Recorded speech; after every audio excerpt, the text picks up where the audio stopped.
Hello friends, welcome back to my channel my Airtel class. Friends, आज हम इस video में क्लास 12th इंग्लिश अप्रोच के first lesson the last lesson के रेसेस पढ़ने वाले हैं, जो कि आपके चैप्टर से पूछी जाती है, जिन्हें वोकैबुलरी भी बोलते हैं।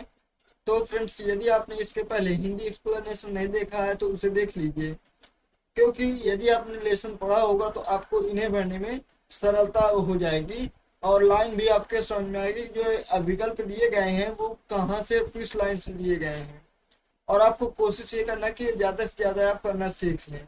तो मेरे पास तो फिलहाल 10 क्वेश्चन है, जो कि मैं राजीव प्रकाशन से करा रहा हूँ। यदि आपके पास कोई दूसरी बुक हो तो आप उससे भी कर सकते हैं। तो फ्रेंड्स, थोड़ा सा इसका क्वेश्चन देख लेते हैं कि दिया है, choose the most appropriate word or phrase. यानी कि अप्रोप्रिएट वर्ड, यानी कि जो नीचे इस क्वेश्चन में विकल्प दिए हुए हैं उनमें से चुनकर भरिए। आर फ्रेश या फिर फ्रेश ढूंढ के भरिए।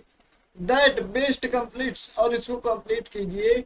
The sentence from the given alternatives, यानी कि जो नीचे दिए गए हैं, यानी इन सेंटेंसों को, यानी इन लाइनों को पूरी तरह से पूर्ण कीजिए। जैसा कि पहली फ्रेसेस दिए हैं कि Franz was in a great dread of scolding because Abraham had said that he would question them off। अब इसमें विकल्प दिए हुए हैं कि इंफिनिटिव, पार्टिसिपल्स, आर्टिकल्स, प्रोनाउंस। तो यदि आपने इसका लेसन पढ़ा होगा तब तो आपको ये तुरंत ही आ गया होगा विकल्प कि इसका विकल्प क्या सही है। तो मैंने यहाँ पर ढूंढ के रखा हुआ है ताकि आपको मैं दिखा सकूं और समझा सकूं कि मैं ये जो विकल्प कहाँ से देख के लिख रहा हूँ। तो देख लेते हैं। तो अब इसकी लाइन में दिया हुआ कि MML had said that he would questions them on. तो इसमें दिया है, तो ये लाइन यहाँ पे मिल रही है कि he would questions us on the participles, यानी कि जो विकल्प दिया हुआ है यहाँ पे, ये यहाँ मैच कर रहा है इससे। ये दिया हुआ है कि पार्टिसिपल, यानी कि यहाँ पे ये पार्टिसिपल सही है इसका विकल्प। तो आपको यहाँ पर पार्टिसिपल्स भर देना है और आपको इसी तरह से किताब से देख देख के भरने हैं। तो दूसरा दिया हुआ है, M Hamel was wearing his green coat which he only wore on. फिर दिया है स्पेस डेज। तो इसमें विकल्प दिए हैं prize, inspection, special, all of the above. यानी कि वो प्राइज के दिन पहनते थे, इंस्पेक्शन, स्पेशल या किसी स्पेशल दिन पहनते थे, ऑल ऑफ द एबो यानी या फिर वो हमेशा पहने रहते थे। तो यहाँ पे मैंने पहले से ढूंढ के रखा है, ये दिया हुआ इंस्पेक्शन एंड प्राइज। तो प्राइज दे, यानी इंस्पेक्शन तो मिल रहा है लेकिन इंस्पेक्शन उसमें पहले से भरा हुआ है और प्राइज की जगह खाली है। तो यहाँ पर ये विकल्प सही होगा प्राइज। ये तो आपको यहाँ पर प्राइज भर देना है, यानी कि इसका विकल्प प्राइज सही है। और तीसरा क्वेश्चन दिया हुआ है, एमएमएल माउंटेड हिज चेयर, यानी जो एमएमएल थे वे अपनी चेयर में बैठे हुए थे, एंड सेड और बोल रहे थे, माय चिल्ड्रन, मेरे बच्चों, this is the dot dot dot lesson I shell give you. यानी कि वो फर्स्ट लेसन था, बेस्ट लेसन था, ओनली लेसन था या लास्ट लेसन। यदि आपने लेसन का हिंदी एक्सप्लेनेशन पढ़ा होगा तब तो आपको आ ही गया होगा, और नहीं आया है तो देख लेते हैं यहाँ पर। तो यहाँ पर मैंने पहले से टिक कर लिया है कि my children this is the last lesson. ये देखो मिल गया कि यहाँ पर हमें भर देना है लास्ट लेसन। सो यहाँ पर आ जाएगा लास्ट, यानी कि इसका विकल्प चौथा सही है। और अगला क्वेश्चन दिया है, the old man were sitting in the back of the class.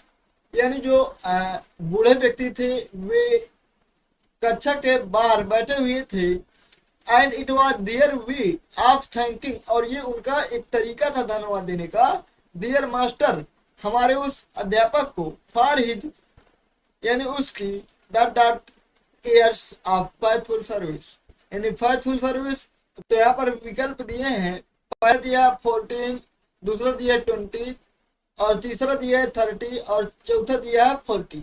तो इसको भी लेसन में देख लेते हैं। तो ये लाइन यहाँ मैच कर रही है। मैंने पहले से इससे लिख लिया ताकि ज्यादा समय न लगे ढूंढने में, इसलिए मैंने इनमें पहले से ही टिक करके रखा है। ये दिया हुआ है कि it was their way of thanking our master for his 40 years, यानी कि वहां पर 40 सही है। तो यहाँ पर इसका विकल्प चौथा सही है। और पांचवा नंबर दिया है, their parents preferred to put them to work on a farm or at the dot dot so as to have a little more money. यानी कि जो उनके माता पिता थे वे अपने बच्चों को काम में रखना चाहते थे, किसी फार्म में या फिर किसी आरा मशीन में। और आरा मशीन का मतलब क्या होता है, तो यहाँ पर विकल्प दिए हैं, फैक्ट्रीज यानी फैक्ट्रियों में, शॉप्स यानी दुकानों में, या फिर कंपनियों में, या फिर मिल्स। तो इसका विकल्प मिल्स सही है, लेकिन आप यहाँ पे देख लीजिए। तो ये लेसन में दी हुई है, they preferred to put you to work on a farm or at the mills. यदि आप फार्म आर एट मिल्स, तो इसका जो विकल्प है वो मिल्स सही है। तो अगला दिया है, व्हेन ए पीपल आर इंसल्व, यानी जब लोग गुलाम बन जाते हैं, एज लॉन्ग एज, तो जब तक वह they hold fast to their language, तो जब तक वह अपनी भाषा को अच्छी तरह से पकड़े रहते हैं, तो it is as if they had the to their prison, यानी उनके पास उनकी जेल की होती है, एक्सेप्ट वे के गेट। तो यदि आपने इसका लेसन पढ़ा हुआ है तो आपको ये आंसर पहले से ही आ गया होगा, लेकिन हम इसको देख लेते हैं। मैंने पहले से यहाँ पे टिक करके रखा है।